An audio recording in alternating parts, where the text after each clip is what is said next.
İtalyan otomobil üreticisi Fiat'ın C segmentindeki temsilcisi Fiat Bravo, 1995'ten 2001'e ve 2007'den 2014'e kadar üretilen bir aile otomobilidir.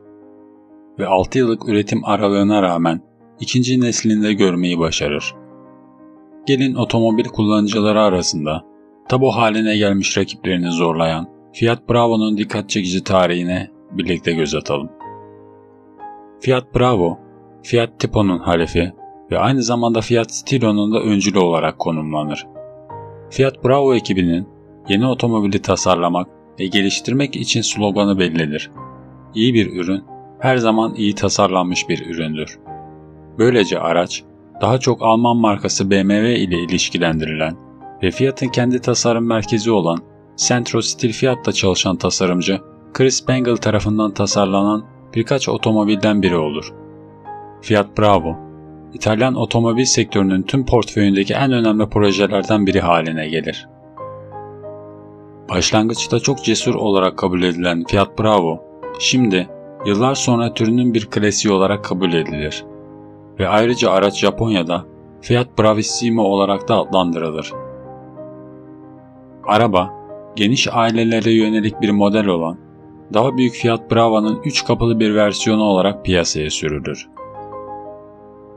Araç o zamanlar Tipo ile karşılaştırıldığında otomobil pazarında yer alan Golf'ü tehdit edebilecek bir fiyat, performans ve kalite normlarına sahiptir.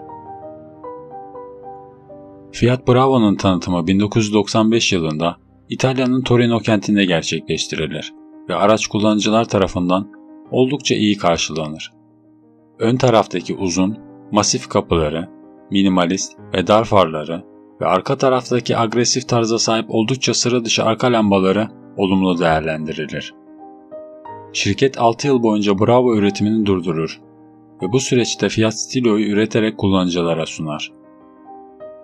1995 ve 2001 yılları arasında üretilen, küçük kompakt gövdeli bir otomobil olan ilk nesil Fiat Bravo'nun yalnızca 3 kapılı hatchback versiyonu üretilir.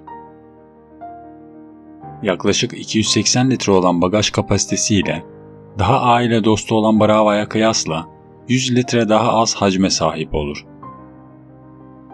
Otomobil üretimde galvanizleme yoluyla korozyona karşı korunur ve 11 farklı gövde rengi ile satışı gerçekleştirilir. İlk nesil Bravo'da 1.6 103 beygir gücündeki enjeksiyonlu 16 subaplı ve 2 litrelik üstten çift egzantrikli 5 silindirli 20 subaplı 154 beygir gücündeki benzinli motorlar tercih edilir. Fiat Bravo, diğer adıyla Type 182, üretime girdikten hemen sonra 1996 yılında prestijli yılın otomobili ödülünü alır. 1999 yılına gelindiğinde Fiat, yolcu kabinini ve otomobilin ön kısmını biraz değiştirerek makyajlama yapar. Ayrıca araç, Euro NCAP testlerinde başarılı olarak güvenlik açısından kendini ispat eder. İlk nesil Fiat Bravo'lar İtalya, Polonya ve yalnızca Bravo modeli olmak üzere Brezilya ve Türkiye'de de üretilerek kullanıcılara sunulur. Ne yazık ki 2007 yılı, İtalyanlar için otomobil üreticilerini derinden etkileyen dünya mali krizinin başlangıcı olur.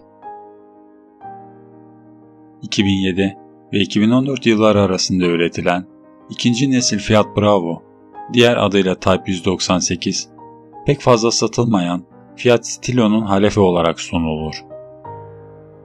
Ve aracın tasarım çalışmaları Centro Stil Fiat merkezinde baş mühendis Gianfranco Romeo ve baş tasarımcı ve tasarım direktörü Frank Stephenson tarafından yürütülür. Araç 2007 yılında Roma'daki Stadio dei Marmi'de dünyanın dört bir yanından 700'ü aşkın gazetecinin katıldığı gala yemeğinde tanıtılır. Daha sonra ise Mart ayında Cenevre Otomobil Fuarı'nda kamuoyuna sunulur.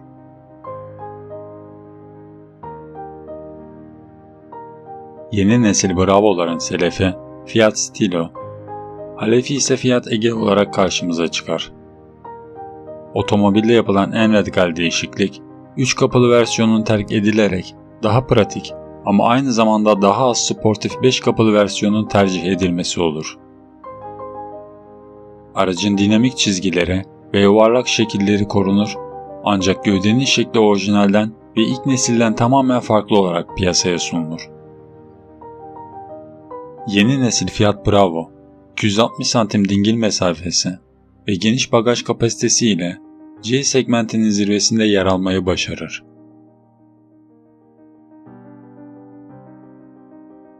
Otomobil iyi bilinen Multijet Common Rail Turbo Dizel serisine ve 90 beygirlik 1.4'lük 16V benzinli üniteye ek olarak T-Jet adı verilen yeni nesil turbo şarjlı 1.4 benzinli motora sahip olarak üretilir.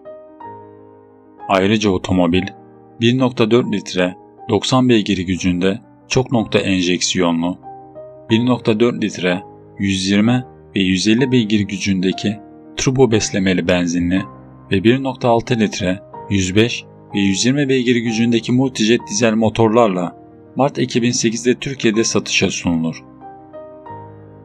Ayrıca yeni nesil Bravo 12 renk ve aktif, dynamic, emotion ve sport olmak üzere 4 farklı donanım seviyesinde üretilerek kullanıcılara sunulur. Microsoft tarafından geliştirilen ve cep telefonuyla Bluetooth eller serbest kullanım olanağı sunan Blue & Me özelliğine Bravo Dynamic ve Sport modellerinde standart olarak yer verilir. Bunun yanında araç, SMS metnini gösterge ekranında görüntüleme yeteneğine, dahili ses aktivasyon özelliğine ve USB konektör bağlantısı gibi özelliklere de sahiptir. İkinci nesil Fiat Bravo'lar 2007 ve 2014 yılları arasında İtalya'nın Cassino ve Frosinone şehirlerinde üretilirken ayrıca 2010 ve 2016 yılları arasında Brezilya'da da üretimi gerçekleştirilir. Ve araç Avustralya'da Fiat Ritmo olarak da adlandırılır ve Şubat 2008'de tanıtılarak satışa sunulur. Ancak satışların düşük olması nedeniyle ertesi yıl satışlar durdurulur. 2010, 2012 ve 2014 yıllarında jantların değiştirilmesi, siyah tavan renginin seçilmesi ve ses sisteminin 8 hoparlör ve büyük bir subwoofer ile genişletilmesi gibi çeşitli modernizasyonlar gerçekleştirilir. 2012 yılında Brezilya'da Fiat Bravo'nun son derece sportif versiyonu Extreme modelinin tanıtımı yapılır. Konsept aşamasındaki otomobil, agresif bir stil ve dolayısıyla daha iyi bir aerodinamiğin yanı sıra LED lambalar ve karbon fiberden yapılmış birçok aksesuar dahil olmak üzere tamamen yeni bileşenlerle karakterize edilir.